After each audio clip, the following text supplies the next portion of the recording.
Hello students, आज हम लोग देखेंगे कि समांतर प्लेट संधारित्र की धारिता क्या होती है।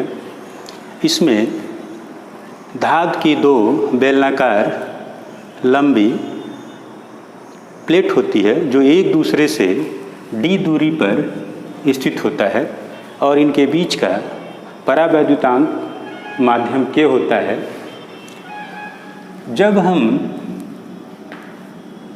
X प्लेट को धन Q आवेश देते हैं तो प्रेरण के द्वारा दूसरे सिरे पर ऋण आवेश उत्पन्न हो जाता है और दूसरे प्लेट के बाएं सिरे पर धन आवेश होता है। जब इसको पृथ्वी से जोड़ देते हैं तो यह धन आवेश समाप्त हो जाता है। अब इसके जो वैद्युत बल रेखाएं होती हैं वो देख रहे हैं इसके अंदर समांतर हैं।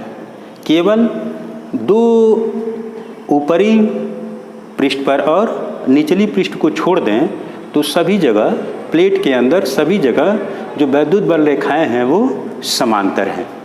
तो जब समांतर हैं तो हम देखें तो क्या मिलेगा। इसमें दो धातु की लंबी इसमें दो धातु की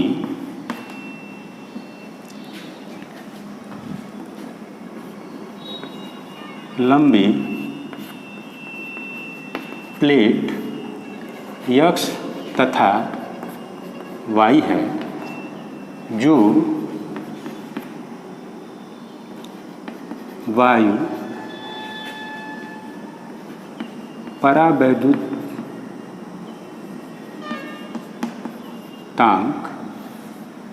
K में रखा गया है या भरा गया है। इनके बीच प्लेटों के बीच की दूरी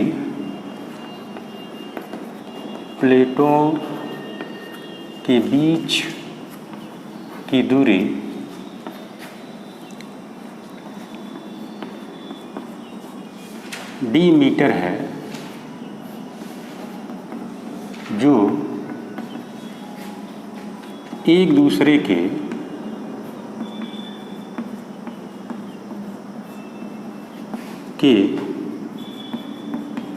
सामने रखी गई है। जब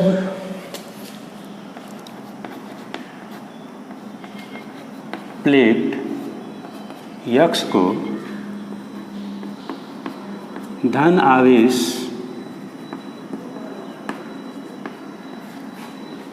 दिया जाता है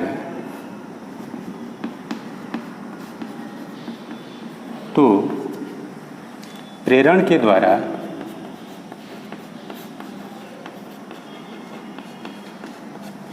प्लेट Y के सिरे पर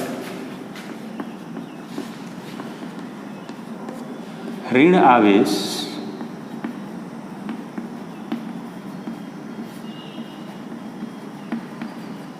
उत्पन्न हो जाता है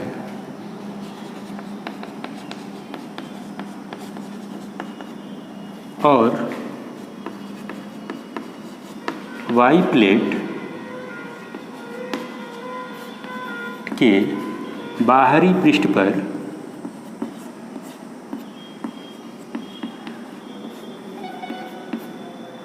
धन Q आवेश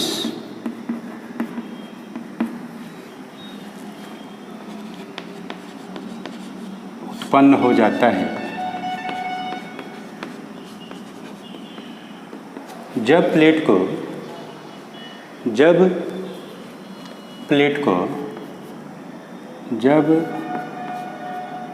Y प्लेट को भूस्पर्शी कर देते हैं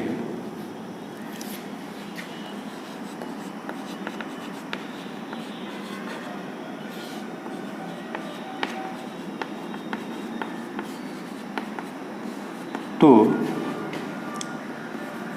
यह धन आवेश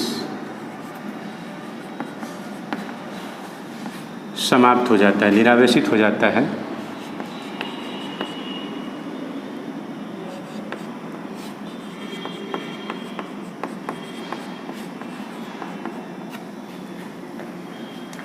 तथा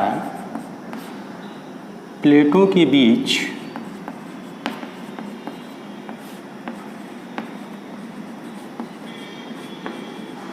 की बल रेखाएं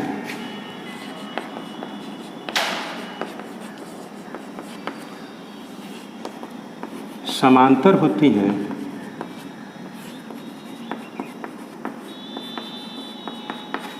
केवल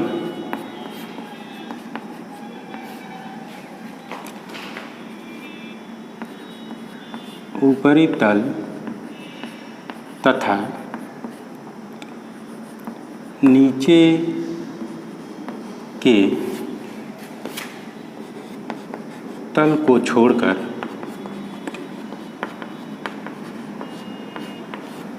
ये देखा जाए तो ये ऊपरी तल और निचली तल को छोड़कर सभी जगह क्या होता है, समांतर होती हैं। यदि आवेश घनत्व सिग्मा हो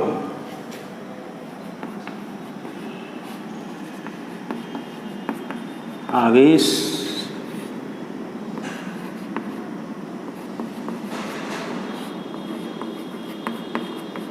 तो क्या लिख सकते हैं, E लिख सकते हैं सिग्मा अपान एप्सिलॉन 0 और ये हो गया K।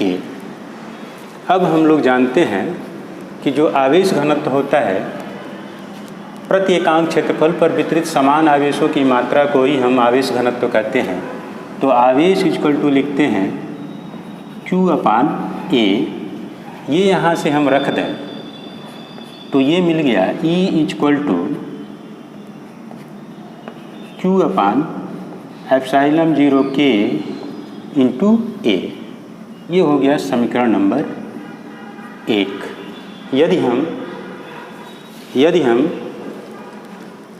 यदि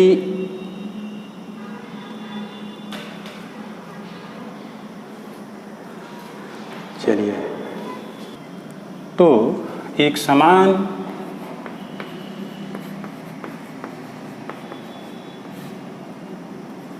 चादरों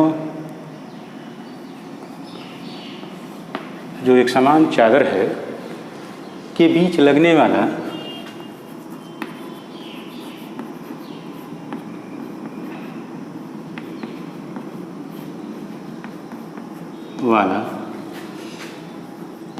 वैद्युत क्षेत्र की तीव्रता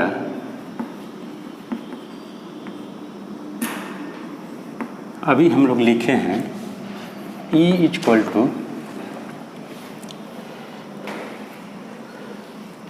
Q upon epsilon 0 K into A। तो यदि विभवांतर भी तथा प्लेट के बीच की दूरी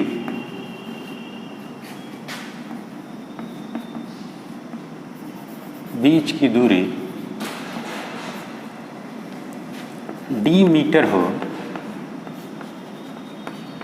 तो हम लोग ये जानते हैं E V अपान D। तो यदि हम रख दें V E इंटू D तो V बराबर हो गया Q इंटू D बटे एप्सिलॉन 0 K इंटू A। ये इक्वेशन नंबर 2 है। समांतर प्लेट की धारिता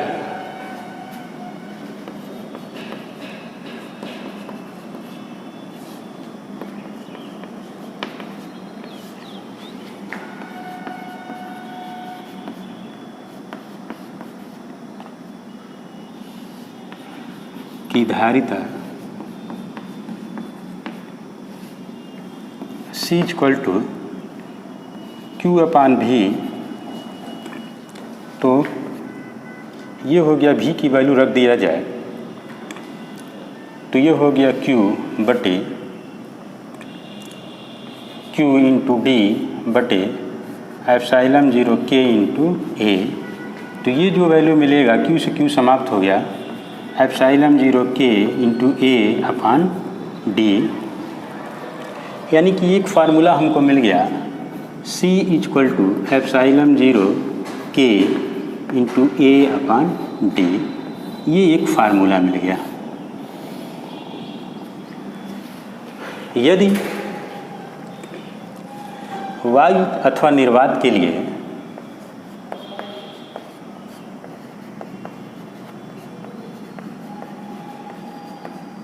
अथवा निर्वात के लिए k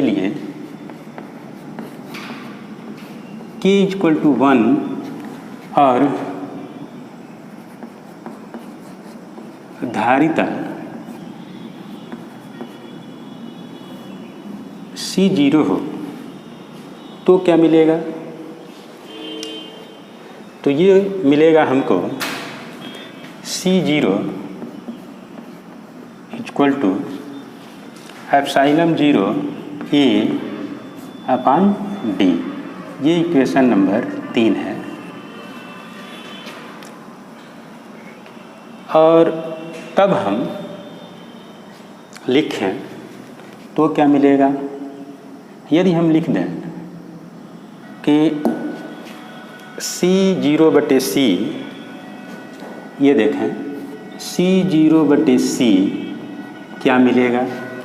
तो C0 इक्वल टू हो गया एप्सिलॉन 0 ए बटे डी, और ये हो गया एप्सिलॉन 0 के ए बटे डी।